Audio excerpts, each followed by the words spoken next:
So please welcome to the podium our member, Bill Gates Sr., to introduce our program.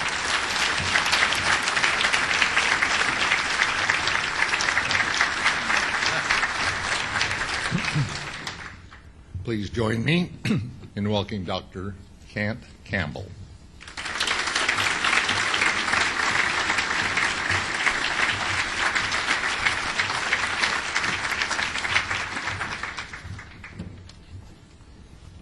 Thank you very much, Bill, Nancy. Certainly it's an honor to be here today to kick off your second 100 years. Well, maybe it won't be the second. Maybe it's the first of many 100 years to come for this organization. It's sort of an interesting experience here in this intimate room to be able to get to know you and tell you a little bit about what's going on. I feel like I'm participating at a large NCAA Final Four here with you. But in the back of the room, welcome. I hope you can hear me and understand my southern accent. I'm here today to make you an offer to be a part of something which actually is changing the fabric of daily life throughout Africa at this point in time. It's a job that's just begun. Now's the time to get on board. So we're making you an offer.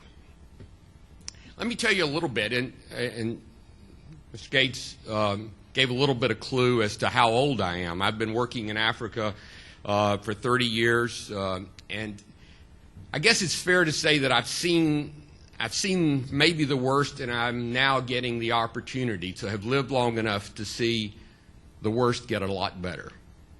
Give you an example. When I first began working in Africa, in the 1980s, we would meet with ministers of health and we would say, what's the biggest problem you have in your country? Malaria. What's the second biggest problem you have? Malaria.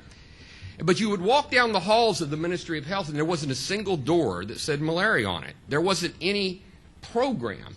And so this sort of incongruity, disconnect, or whatever that was why weren't we doing something about malaria? And the Minister of Health looked at me very, very firmly one day and said, because we don't know what to do.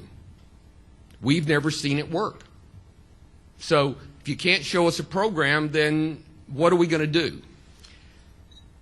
That was a very sobering moment. I'll give you another sobering moment, and it reflects back on the short presentation today. I worked for a number of years in a very rural hospital in western Kenya. At the height of chloroquine resistance and just as the HIV epidemic was taking off. And in the district hospital there, on any particular day at the height of the transmission season, in a very small 200-bed hospital, there would be no less than 30 or 40 children under the age of 5 there in the process of dying of malaria. And they were dying of severe anemia. The treatment they got to try to save their lives, and the few who did survive, because they would die very rapidly in the first 24 hours, was with blood transfusion that was unscreened for HIV because there was no facility to do that. And in the process of malaria being treated, where chloroquine was not working, blood transfusion became the leading cause of transmission of HIV in the community for those children who survived.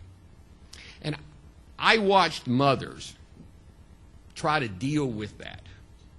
And I heard a mother say to me one day, "Can't you prevent this?" So let's fast forward just a little bit to the 1990s.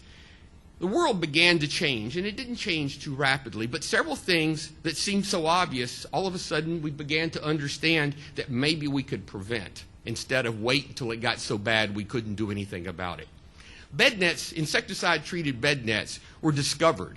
If you can imagine something so simple to be discovered, but it's a remarkable tool. I'll tell you how remarkable it is. A whole new generation of malaria drugs.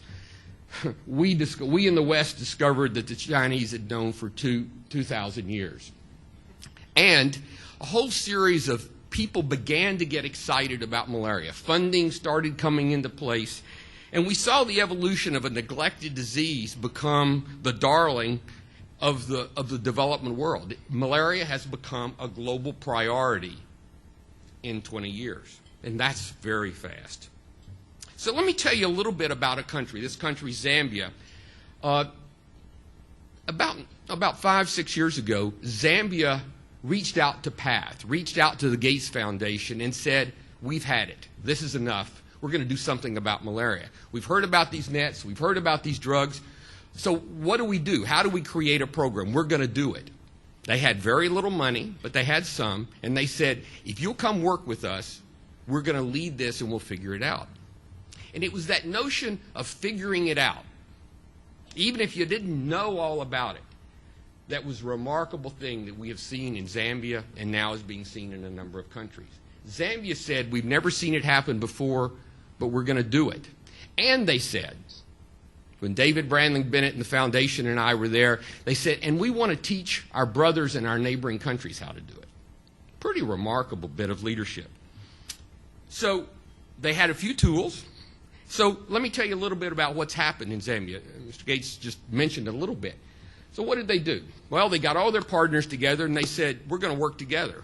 Some of the partners said, I'm not sure I'm up for working together. We like to do our own thing. They said, that's fine. I'm sure there are lots of other countries that would like to have you in the country, but we're going to work around one plan. We're going to raise money, and we're going to use solid information to understand what we're doing. So in the last 5 years, they've gone from less than 10% of homes having a bed net in them to almost 70% now having a bed net in them. They have now this artemisinin Chinese drug in every health facility. They're getting it out. They have seen in the last few years what is estimated now to be about 40,000 children who would have died of malaria just a few years ago who are alive today. That's the good part of the story. The other part of the story, however, is those children have to be saved every year. This isn't a vaccine. So that child who slept under a bed net and was spared malaria death last year has to sleep under the bed net this year and next year for some period of time. So this is a program where progress can occur, but we're not dealing with immediate final solutions. So what's the situation like in 2009 in the areas that we work in from PATH and the Gates Foundation? Mothers now are insisting that they want a bed net. That has become a status symbol. And mothers have looked me in the eye and said, you know, that bed net, my child looks better. My child feels better. And, you know, the other thing about it is we sleep better at night because we don't have as many bed bugs and other things. This bed net has the ability, if you can get 60% of the families and compounds using a bed net, it's now become predictable. You'll see about this 60% drop, 70% drop in malaria. You will see malaria deaths go away relatively rapidly. We had the wonderful experience recently of talking to a number of other countries. And so what Zambia has done, they have promoted. Ethiopia is doing it now. Tanzania is in the process. This is actually the demonstration, not by PATH, not by the foundation, but by Zambia, saying, we did it, you could do it. And I saw at a meeting that occurred right here in this town in 2007, people say, well, that's not such a big deal. And people were coming in and talking about how many children had been saved in their country. But the hard work is ahead of us because the bringing down malaria very rapidly in Zambia, if you can imagine the map of Africa, southern Africa, Zambia has the most neighbors of any country in Africa. 7, 8, 9, I forget exactly the number. 3 of those, the Democratic Republic of Congo to the north, Angola to the west, Mozambique to the east, still haven't begun controlling malaria. And so we have, to a certain extent, an island of much less malaria in a sea of a lot of malaria. That's not bad news, but it tells us that Zambia has now hard work to do because the key things to moving forward are continued political and financial commitment and moving into the community, the mobilized communities, to protect themselves from malaria when there isn't that much malaria, because malaria can come back faster than it went away. Now let me tell you what I know about Rotary. When I was about 8 years old, I grew up in Knoxville, Tennessee, and my father was a Rotarian, always take me when I would come home from college. That was the big deal. Take me, I'd get to stand up, everybody would applaud, you know, the oldest son, doctor, Knoxville, Tennessee. I mean, this was just too much.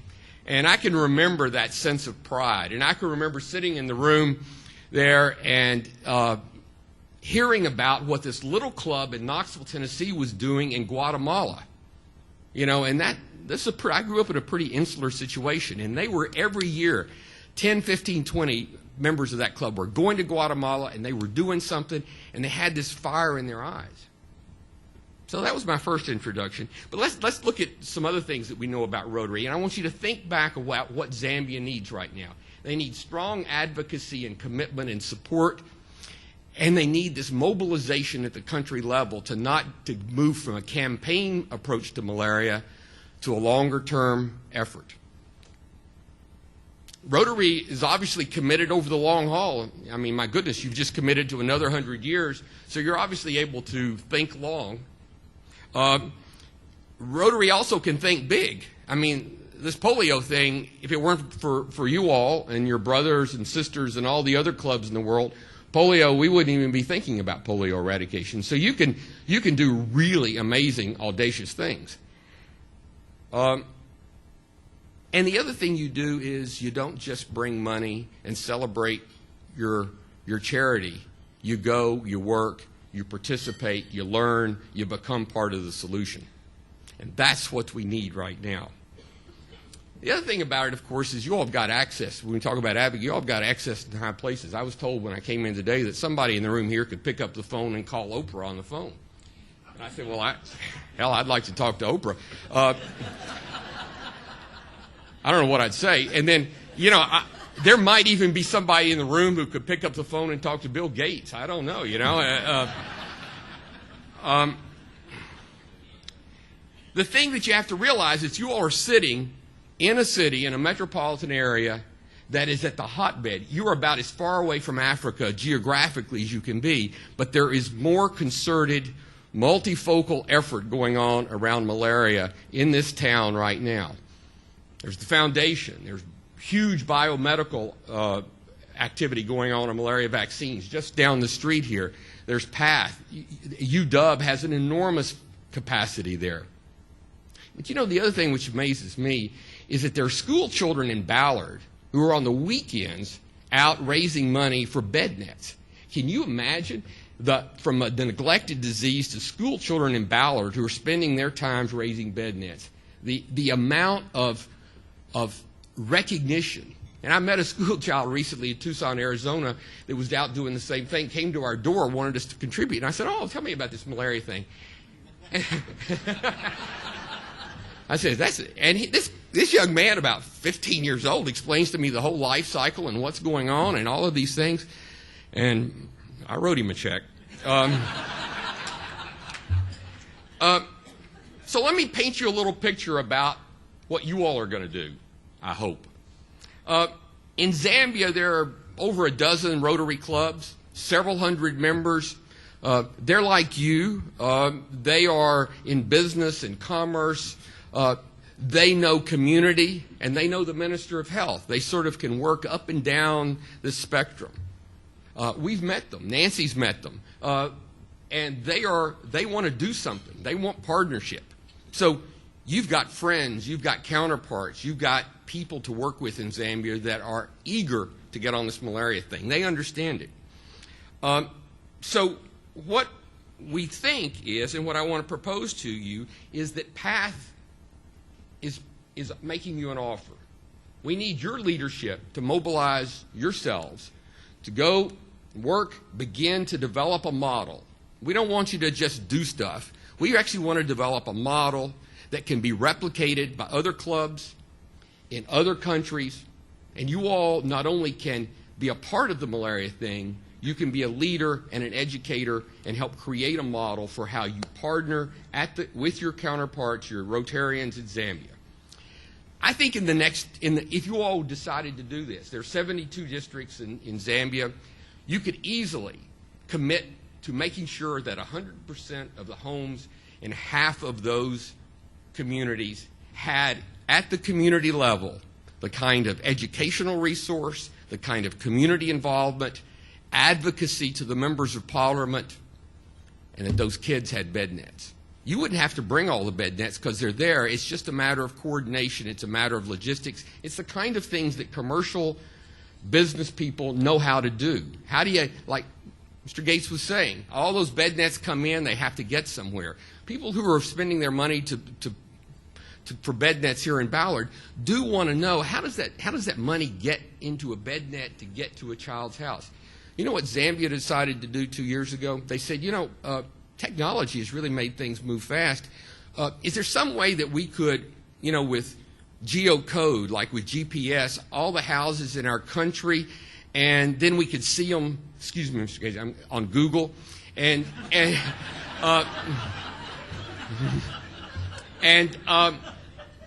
then we could actually use this as a way to map where people have got bed nets and they don't have them, and we could see them on our computer.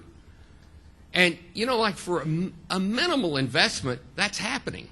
So now there is this ability to use technology by Zambia to manage its program. So you could actually, in a year, sit at your computer, pull up Google, and you could actually understand where you're working, what's happening. The power of that, to be able to see that occurring. I think that the thing that we want to say is that in the next 1, 2, 3, 5 years, that the challenge is to work with us, harness the energy of this community to focus not just on Zambia, but start there, because that's where we're there. That's a good place to work this out. But you have the ability to bring other centennial clubs, other civic groups in this community around to rally around thinking more synthetically in the future about this thing called malaria. There are countries in Africa that have not begun, where there's still that horrible situation where mothers are watching their children die. And there are other countries that have brought that down, but then have this longer-term battle in terms of how long do we have to do this before our neighbors get control of their malaria and we can get rid of it. So we're in a situation right now that's sort of the field of dreams thing. You build it, and I will guarantee you people will rally around this, because this works.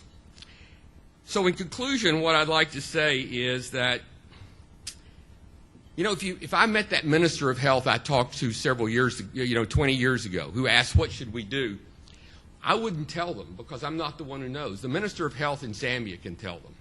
And he can tell about clinics right now that have very few malaria patients in them. So it is an Africa story. It's not our story. It is an Africa success. It's taking and putting things together because you're not going to tolerate this situation anymore. And it works. This is not theory. This is fact. But it needs what you all can do working with your Rotarian counterparts, and you all can be the lead edge of a Rotary initiative. So what I'm asking you to do is, number one, get rid of this polio thing, would you? And get that over with. And then multitask with us to help figure out your next big victory. Thank you.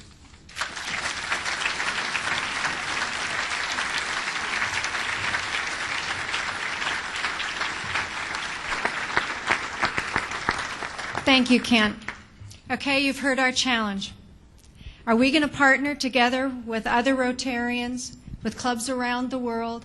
Are we going to coordinate our effort to rid the world, ultimately, of a dread disease, to control malaria, and to send that mosquito on its way?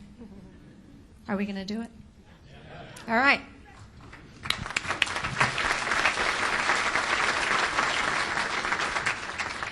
We have time for a few questions. Secretary of State. Talk to us about a cure. Tell us about a vaccine. Bed nets are wonderful and they're needed and they're temporary, but what's the long haul look like? There will be a malaria vaccine someday. It will work very well in addition to bed nets. It will never replace bed nets because bed nets are the backbone of this process, and that's what brings it down. I think that people who work, and I've worked in malaria vaccines, are very reluctant to promise a time frame. But we do know that work that's going on out of this city and out of around the world, there are a couple of early vaccine candidates that are looking very promising and are now moving into larger scale trials. I think the realities are that we're 5 to 10 years at the most optimistic moment to having a vaccine that's in a bottle, that's in a child. And still at that point, the infrastructure we're building, the capability at community and governmental level to manage malaria, to keep it down, is going to make a malaria vaccine effective. Sally? Yes, thank you, Doctor. Is Zambia at the heart geographically of the malaria problem? Wow. It's hard to know where the heart is. I guess if you would say is that malaria is distributed, 90% of all the malaria transmitted, about 85% of all the malaria deaths in the world are in Africa. So Africa is sadly special in terms of where the density of malaria and bad malaria is. I guess you would say is that the heart at this point is near the equator, and so Zambia is about 18 degrees south, so it's a little bit south of there. Probably the worst malaria is perennial malaria transmitted across the large savanna belt that is in the center of the continent.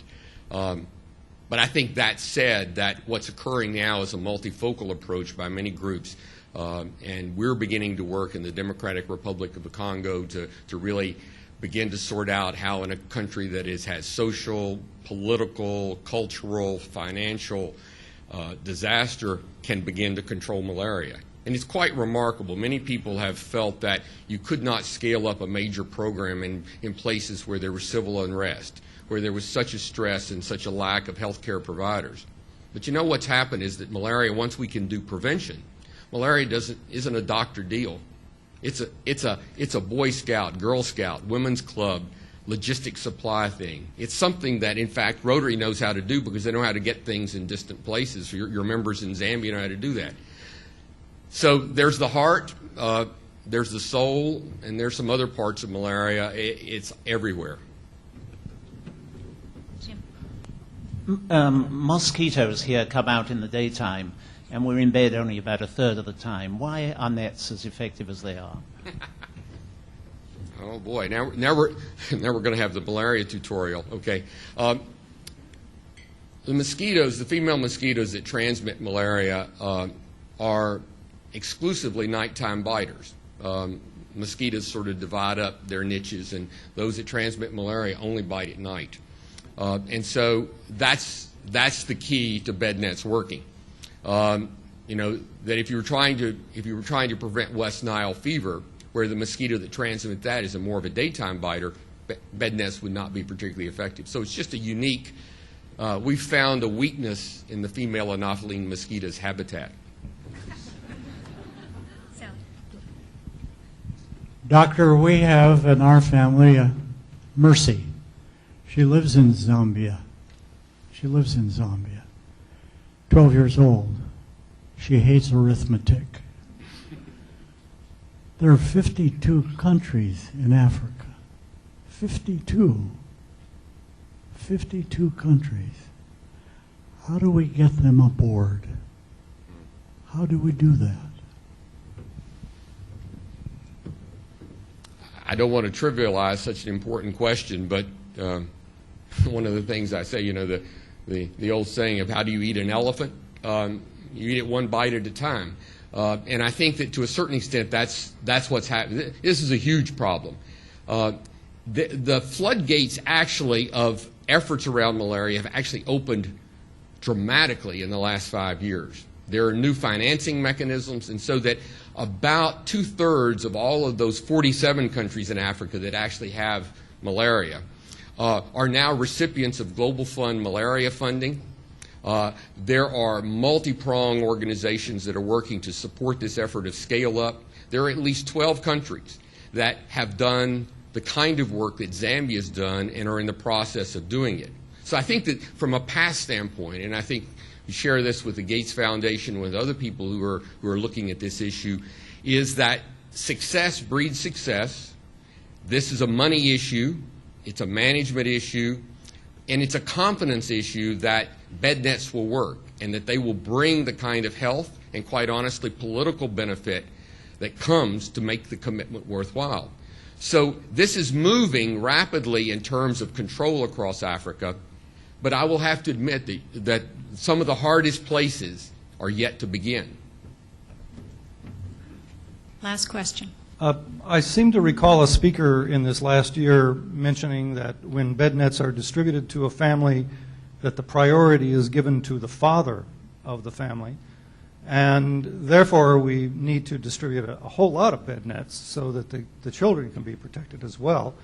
It also occurs to me that bed nets shouldn't be all that difficult to manufacture, and why shouldn't they be manufactured in Africa?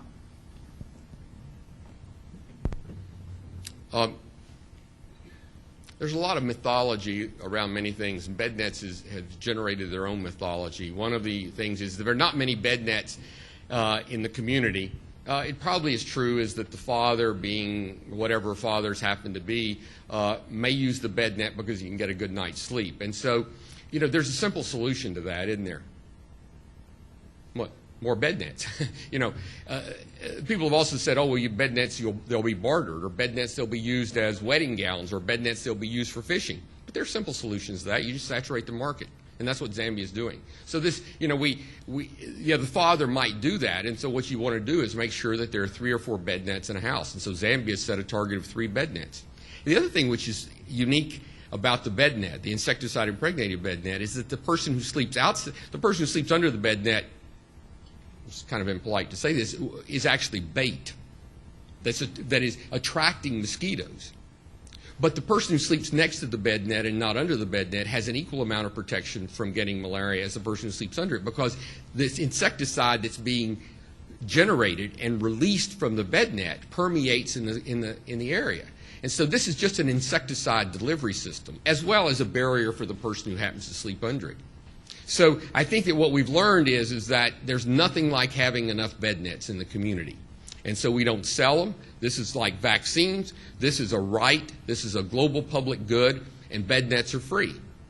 In terms of why bed nets are or are not made in Africa, one of the issues around this has been is that the insecticide bed net technology is not just a simple textile manufacturing process. This is a synthetic material that has the insecticide embedded in the polymer, and it has proven, quite honestly, to be more cost-effective to have these mass-produced in Asia and have them shipped to Africa than having them in the country produced. It is just the economies of scale that can be generated. That's not to say that this isn't something that can happen eventually, but I think the capitalization of 52 or 100 and some odd small textile plants to do this, they have not been able to compete price-wise with the global market. And right now, bed nets in Africa in homes are the issue. Thank you so much.